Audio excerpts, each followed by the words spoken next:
Audiolibros Jorge Estupiñán, la nueva forma de leer libros, presenta Nuestro primer cigarro, del libro Cuentos de amor, de locura y de muerte, del escritor uruguayo Horacio Quiroga. Ninguna época de mayor alegría que la que nos proporcionó a María y a mí nuestra tía con su muerte. Inés volvía de Buenos Aires, donde había pasado 3 meses. Esa noche, cuando nos acostábamos, oímos que Inés decía a mamá: ¡Qué extraño! Tengo las cejas hinchadas. Mamá examinó seguramente las cejas de tía, pues después de un rato contestó: «¿Es cierto? ¿No sientes nada?» No, solo sueño. Al día siguiente, hacia las 2 de la tarde, notamos de pronto fuerte agitación en casa. Puertas que se abrían y no se cerraban. Diálogos cortados de exclamaciones y semblantes asustados. Inés tenía viruela y de cierta especie hemorrágica que vivía en Buenos Aires. Desde luego, a mi hermana y a mí nos entusiasmó el drama. Las criaturas tienen casi siempre la desgracia de que las grandes cosas no pasen en su casa. Esta vez nuestra tía, casualmente nuestra tía, enferma de viruela. Yo, chico feliz, contaba ya en mi orgullo la amistad de un agente de policía y el contacto con un payaso que, saltando las gradas, había tomado asiento a mi lado. Pero ahora el gran acontecimiento pasaba en nuestra propia casa, y al comunicarlo al primer chico que se detuvo en la puerta de calle a mirar, había ya en mis ojos la vanidad con que una criatura de riguroso luto pasa por primera vez ante sus vecinillos atónitos y envidiosos. Esa misma tarde salimos de casa, instalándonos en la única que pudimos hallar con tanta premura, una vieja quinta de los alrededores. Una hermana de mamá, que había tenido viruela en su niñez, quedó al lado de Inés. Seguramente en los primeros días, mamá pasó crueles angustias por sus hijos que habían besado a la virulenta. Pero en cambio nosotros, convertidos en furiosos Robinsones, no teníamos tiempo para acordarnos de nuestra tía. Hacía mucho tiempo que la quinta dormía en su sombrío y húmedo sosiego. Naranjos blanquecinos de diaspis, duraznos rajados en la horqueta, membrillos con aspecto de mimbres, higueras rastreantes a fuerza de abandono. Aquello daba, en su tupida hojarasca que ahogaba los pasos, fuerte sensación de paraíso. Nosotros no éramos precisamente Adán y Eva, pero sí heroicos Robinsones arrastrados a nuestro destino por una gran desgracia de familia. La muerte de nuestra tía, acaecida 4 días después de comenzar nuestra exploración. Pasábamos el día entero huroneando por la quinta, bien que las higueras, demasiado tupidas al pie, nos inquietaran un poco. El pozo también suscitaba nuestras preocupaciones geográficas. Era este un viejo pozo inconcluso, cuyos trabajos se habían detenido a los 14 metros sobre el fondo de piedra y que desaparecía ahora entre los culantrillos y doradillas de sus paredes. Era, sin embargo, menester explorarlo y por vía de avanzada logramos con infinitos esfuerzos llevar hasta su borde una gran piedra. Como el pozo quedaba oculto tras un macizo de cañas, nos fue permitida esta maniobra sin que mamá se enterase. No obstante, María, cuya inspiración poética primó siempre en nuestras empresas, obtuvo que aplazáramos el fenómeno hasta que una gran lluvia, llenando el pozo, nos proporcionara satisfacción artística a la par que científica. Pero lo que sobre todo atrajo nuestros asaltos diarios fue el cañaveral. Tardamos 2 semanas enteras en explorar, como era debido, aquel diluviano enredo de varas verdes, varas secas, varas verticales, varas dobladas, atravesadas, rotas hacia tierra. Las hojas secas, detenidas en su caída, entretejían el macizo que llenaba el aire de polvo y briznas al menor contacto.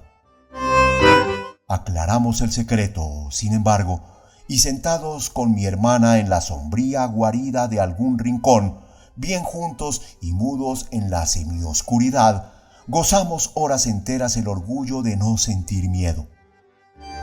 Fue allí donde una tarde, avergonzados de nuestra poca iniciativa, inventamos fumar. Mamá era viuda.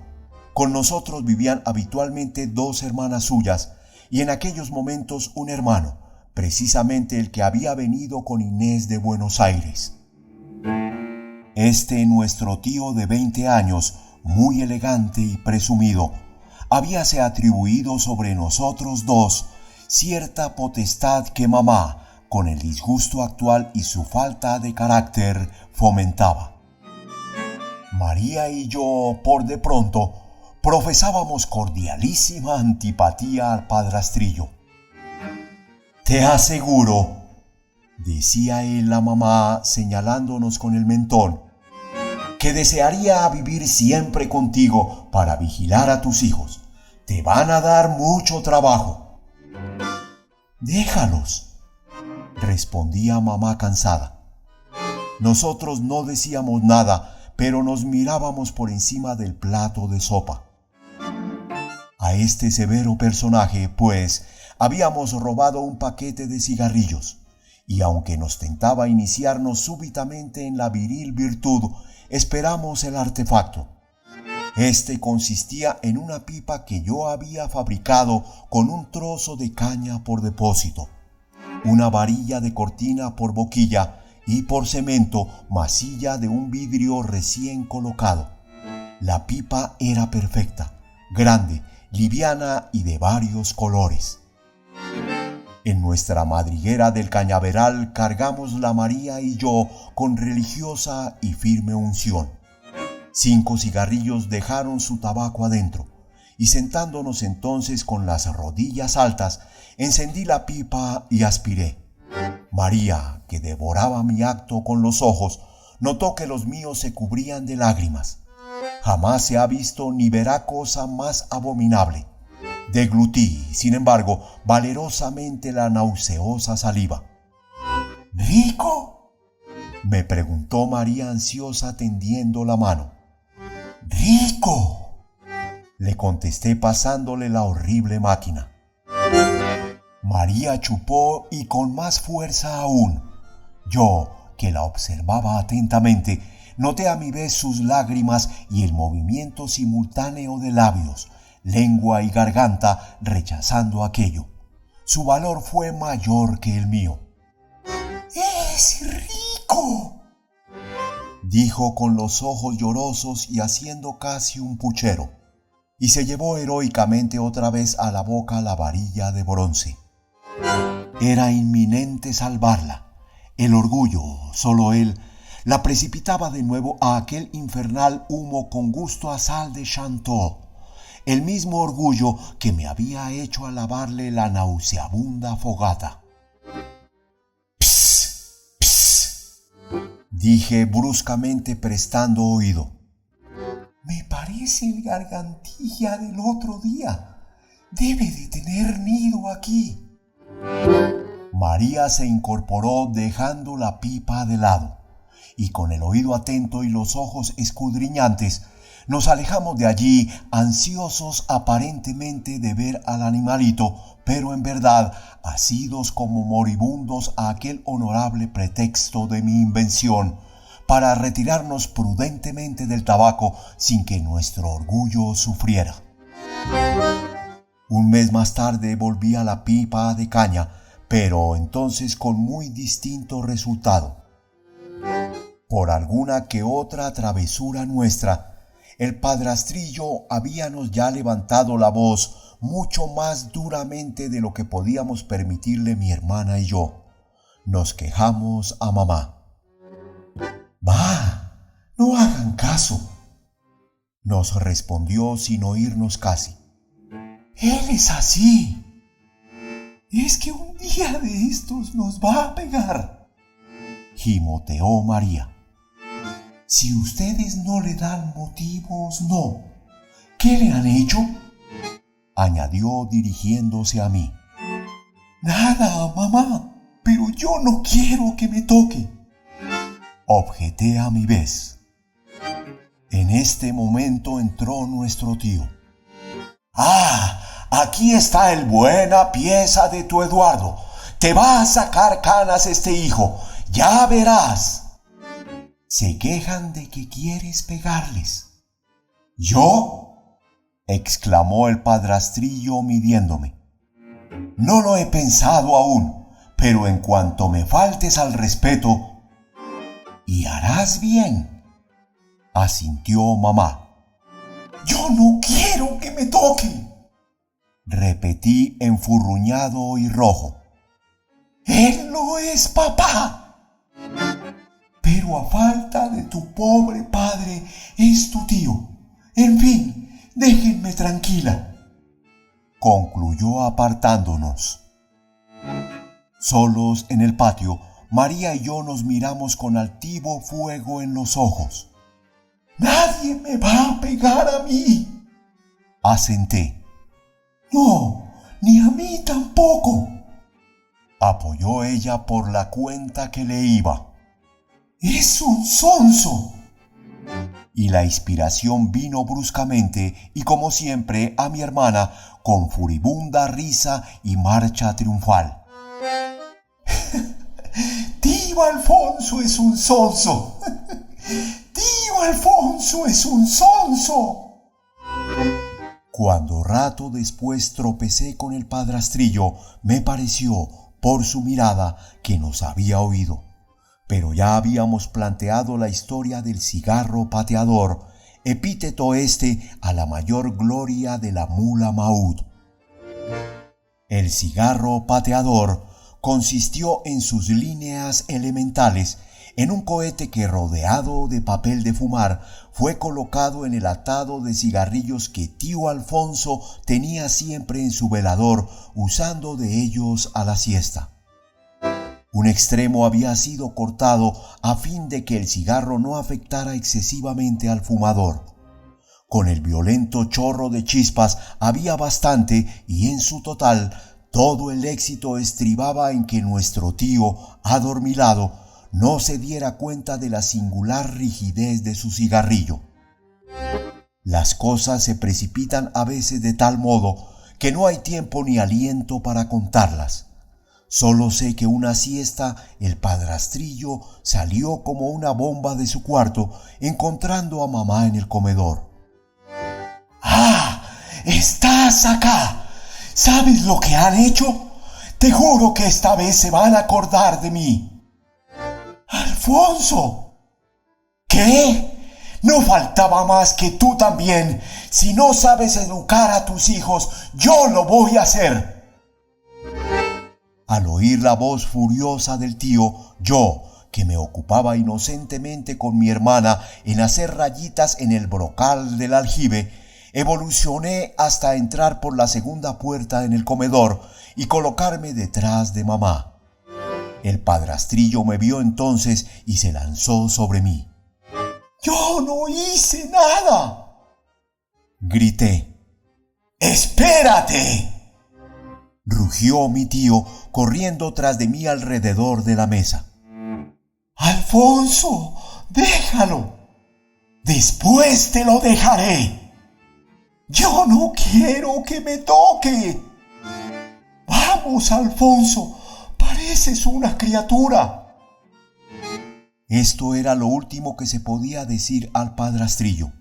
Lanzó un juramento y sus piernas en mi persecución con tal velocidad que estuvo a punto de alcanzarme.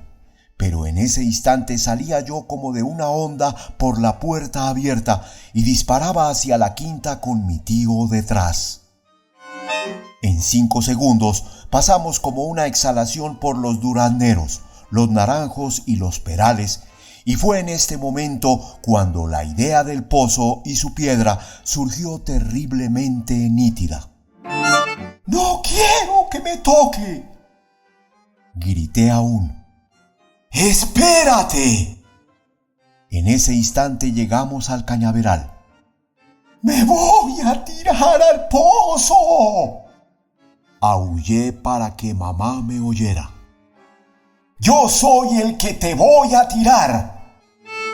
Bruscamente desaparecí a sus ojos tras las cañas.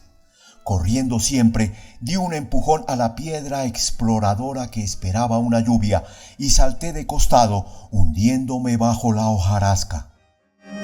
Tío desembocó enseguida, a tiempo que, dejando de verme, sentía allá en el fondo del pozo el abominable zumbido de un cuerpo que se aplastaba.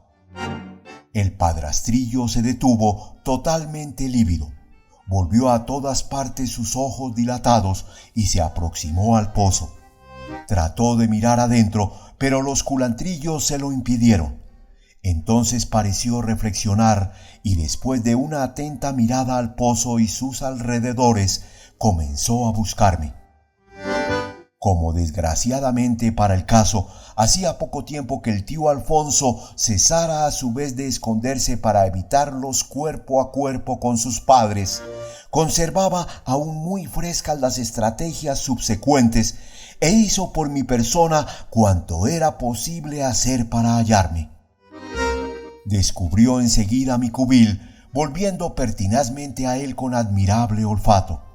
Pero fuera de que la hojarasca diluviana me ocultaba del todo, el ruido de mi cuerpo estrellándose obsediaba a mi tío, que no buscaba bien en consecuencia. Fue pues resuelto que yo yacía aplastado en el fondo del pozo, dando entonces principio a lo que llamaríamos mi venganza póstuma. El caso era bien claro. ¿Con qué cara mi tío contaría a mamá que yo me había suicidado para evitar que él me pegara? Pasaron 10 minutos. ¡Alfonso! Sonó de pronto la voz de mamá en el patio. ¡Mercedes!, respondió aquel tras una brusca sacudida. Seguramente mamá presintió algo, porque su voz sonó de nuevo alterada. ¡Eduardo! ¿Dónde está?, agregó avanzando. ¡Aquí conmigo!, contestó riendo. ¡Ya hemos hecho las paces! Como de lejos mamá no podía ver su palidez ni la ridícula mueca que él pretendía ser beatífica sonrisa, todo fue bien. «No le pegaste, ¿no?», insistió aún mamá. «No, si fue una broma». Mamá entró de nuevo. ¿Broma? Broma comenzaba a ser la mía para el padrastrillo. Celia, mi tía mayor, que había concluido de dormir la siesta, cruzó el patio y Alfonso la llamó en silencio con la mano. Momentos después, Celia lanzaba un ¡Oh! ¡Ahogado!, llevándose las manos a la cabeza. ¿Pero cómo? ¡Qué horror! ¡Pobre Mercedes! ¡Qué golpe! Era menester resolver algo antes que Mercedes se enterara. ¿Sacarme con vida aún? El pozo tenía 14 metros sobre piedra viva. Tal vez, quién sabe, pero para ello sería preciso traer sogas, hombres. Y Mercedes...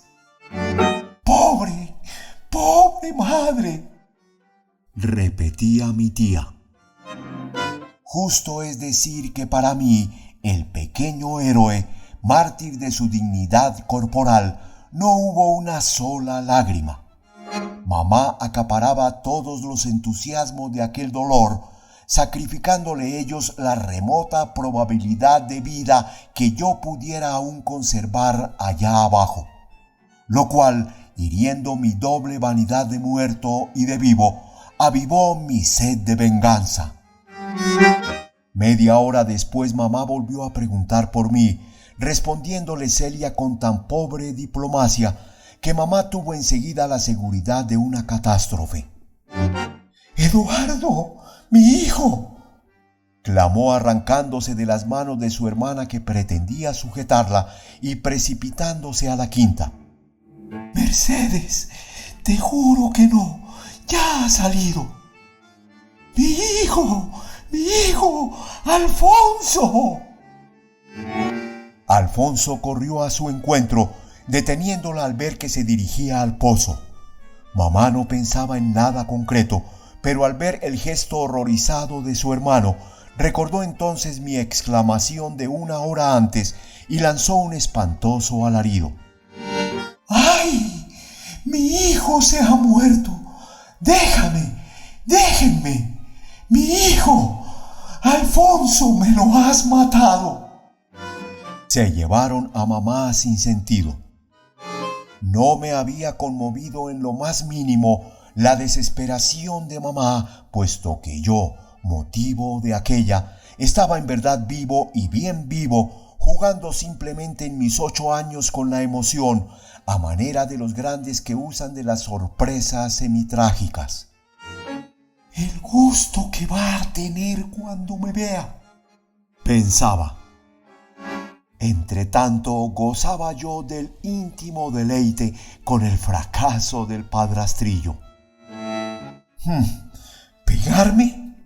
Rezongaba yo aún bajo la hojarasca.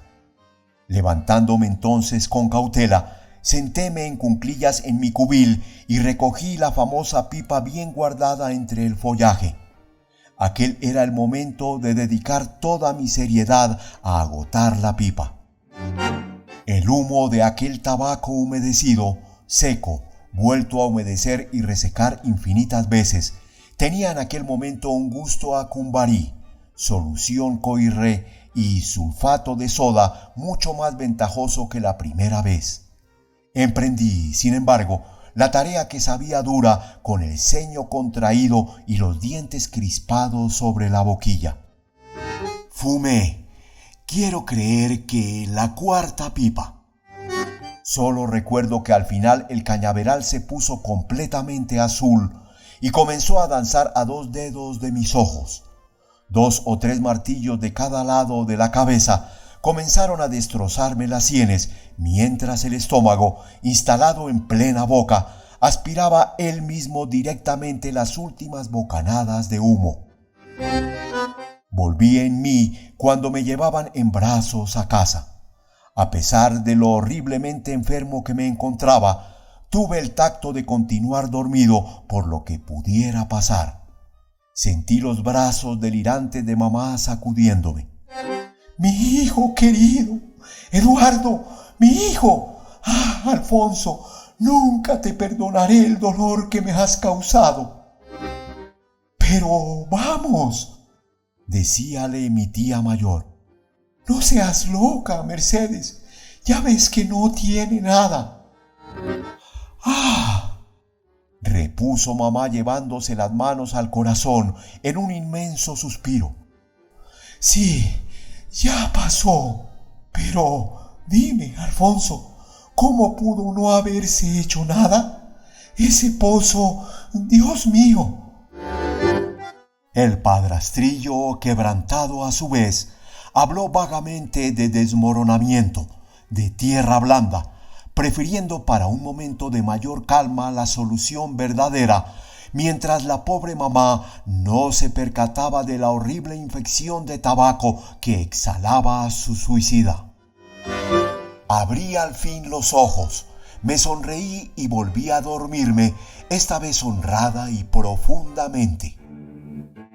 Tarde ya, el tío Alfonso me despertó. ¿Qué merecerías que te hiciera?, me dijo con sibilante rencor. Lo que es mañana le cuento todo a tu madre y ya verás lo que son gracias. Yo veía aún bastante mal. Las cosas bailaban un poco y el estómago continuaba todavía adherido a la garganta. Sin embargo, le respondí. Si le cuentas algo a mamá, lo que es esta vez, te juro que me tiro. Los ojos de un joven suicida que fumó heroicamente su pipa, ¿expresan acaso desesperado valor? Es posible.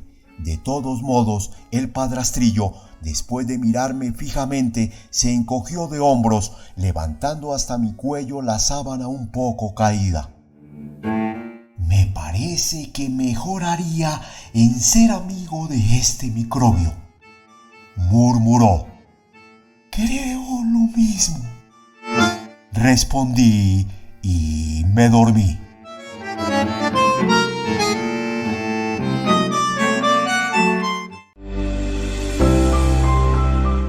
Audiolibros Jorge Estupiñán. La nueva forma de leer libros.